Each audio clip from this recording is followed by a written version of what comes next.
Da, aici le mai finisăm, nu? O să dăm încă cu un lustru, nu? Să le lustruim puțin, da? Ok. Da, aici partea interioară o să curățăm puțin. Ele pe exterior au fost recondiționate. Spre exemplu, iată, uitați-vă cum aceste două obiecte. Asta este recondiționat? Asta nu.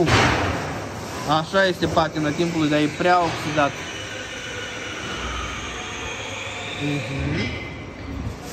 Mai departe. Asta este clopot de vreo 350 de kg parochiei Doroban. Noi l-am adus la o stare cât de cât bună. Clopotul este funcțional. Scrie aici parochia.